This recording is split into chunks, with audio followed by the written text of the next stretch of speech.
Chapter 12. The Final Question. By 1999, many people, both men and women, had climbed Everest. They came from the USA, India, China, Japan, Italy, and many more countries. One climber, Goran Kropp from Sweden, rode his bicycle to Everest, climbed the mountain without oxygen, and rode home again. But still, nobody had found an answer to the question, what happened to Mallory and Irvine? A climber called Jochen Hemleb became interested in this problem in 1988.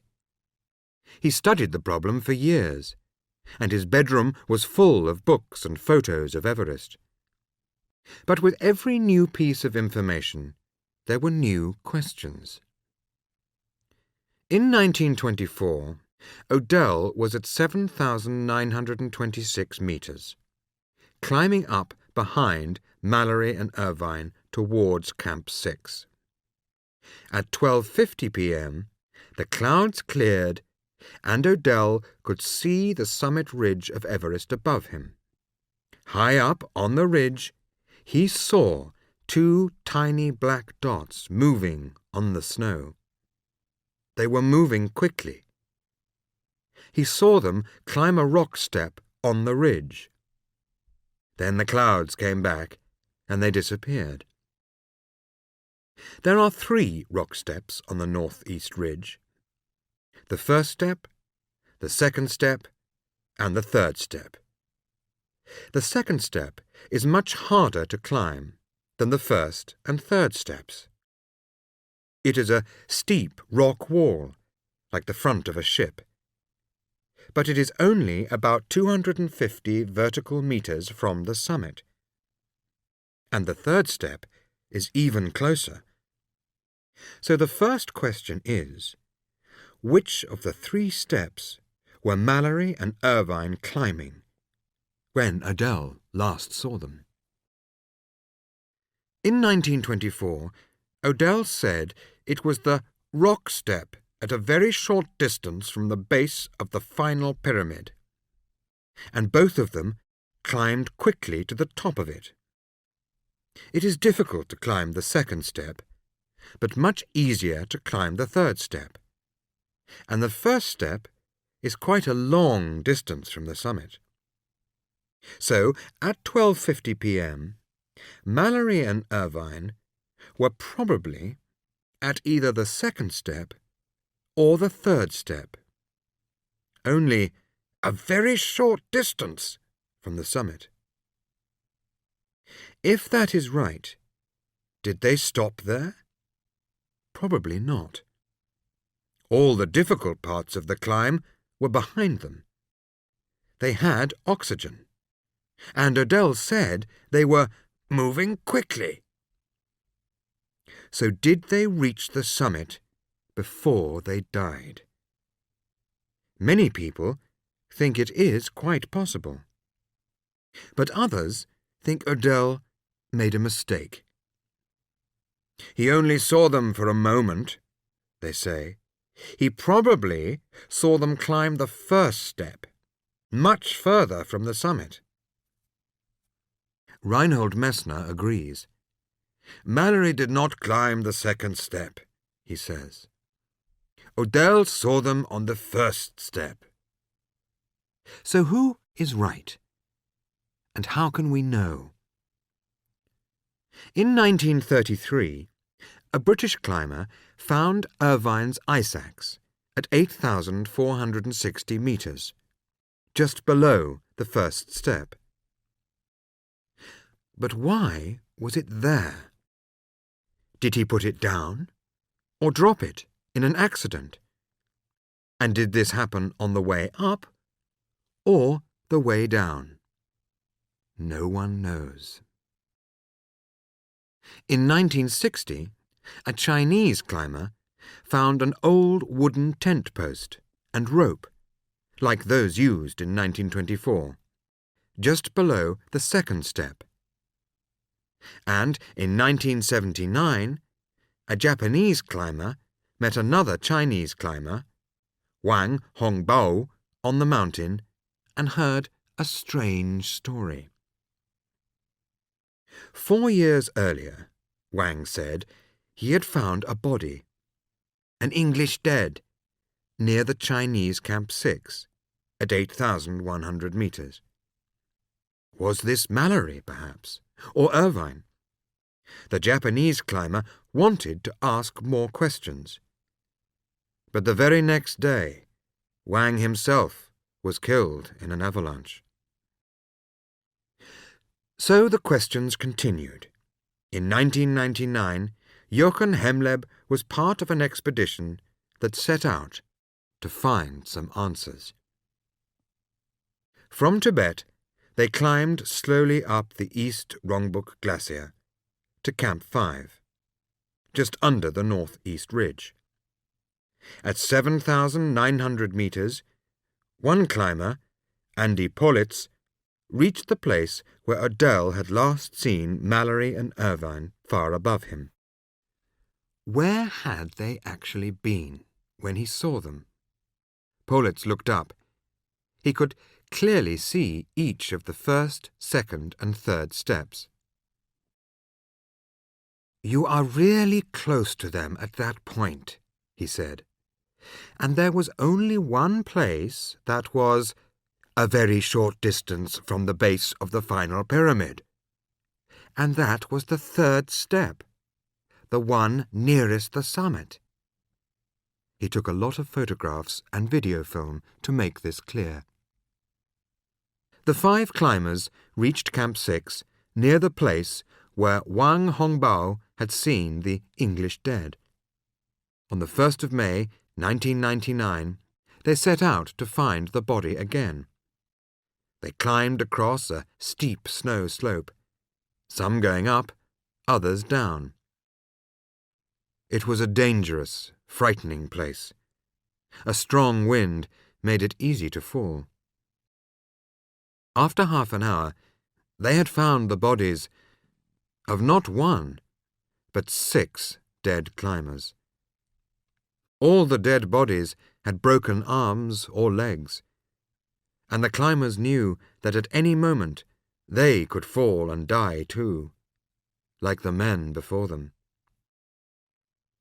But the dead bodies wore modern clothes, in bright red or orange colours, very different from the clothes that climbers wore in 1924. Then Konrad Anker saw something white on the rocks below him. He climbed down carefully towards it. Then he called the others on his radio. "Come down here," he said. "Look at this." As soon as they saw it, they knew this body was different. This was no modern climber. This man had been here for 75 years. Some of his clothes were gone, blown away by the wind, and his skin was white.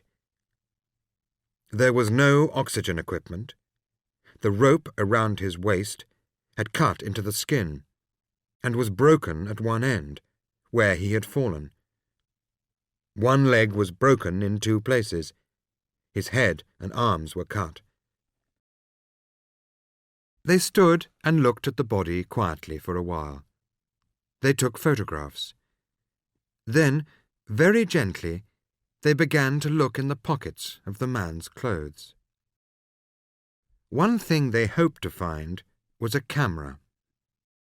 In 1924, when Mallory and Irvine set out for the summit, Somerville gave Mallory a small camera to take with him. Did Mallory take photos at the summit or not? The camera could give the answer. In Mallory's pockets, they found some sweets, some letters from his brother and sister, a knife, a broken watch, his snow goggles, but no camera. They looked carefully all around, but the camera was not there. It was too cold and dangerous to stay there long, but they did not want to leave the body as it was. For all of them, Mallory was a great man, one of the first and bravest of all the men who tried to climb Everest. So, before they left, they decided to bury his body. They covered the body with big stones. Then they said prayers over the body. They had found one body, but they were still looking for answers. It was clear, though, that Mallory had stopped using oxygen. There was no oxygen equipment on his body, so he probably threw it away when he had used all the oxygen. That means Mallory and Irvine did not turn back early, like Bourdelon and Evans in 1953, when they still had enough oxygen to get back to Camp 6. Probably they went on, trying to reach the summit, even when they knew it was dangerous. Mallory's snow goggles were in his pocket, so perhaps he was coming down after dark. The broken rope round Mallory's waist shows that the two men were probably still climbing down together. The moon went down early that night, at 11:25 p.m. After that, there was only starlight to help them. They were tired, thirsty, and had no oxygen. But they were only 400 meters from the tiny tent at Camp 6, where Odell had left food. They were almost safe. And then something happened. Perhaps something like this. They are climbing down together in the dark. Irvine is going first. Mallory is behind. Suddenly, Mallory slips and falls. Irvine tries to save him, but the rope breaks. Mallory falls faster and faster. When he hits the ground, his leg breaks in 2 places, but he does not stop. He is sliding down the steep slope, towards the Rongbuk Glacier, thousands of feet below. He has dropped his ice axe, but he turns on his face and digs his fingers into the snow above his head, trying to slow down. He stops, but he has hit his head on a rock. He lies there, unable to move, dying alone in the dark. Somewhere far above him, Irvine is injured too. He calls to Mallory, again and again, but there is no answer.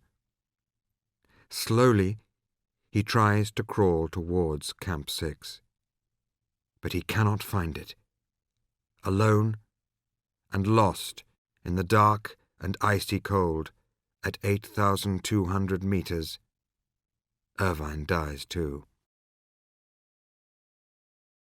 Did they reach the summit before they died?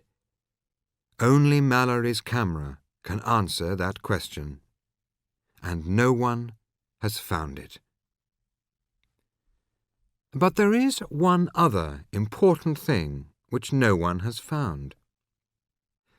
When Mallory left England in 1924, he took a photo of his wife, Ruth, with him, and he made a promise to her, in words like these: "I'll look at your photo every day, but I will not bring it back. I'm going to take it with me to the summit of Everest. When I get there, I'm going to bury your photograph in the snow on top of the highest mountain in the world." The 5 climbers searched carefully for the photograph of Mallory's wife in his pockets, but it was not there.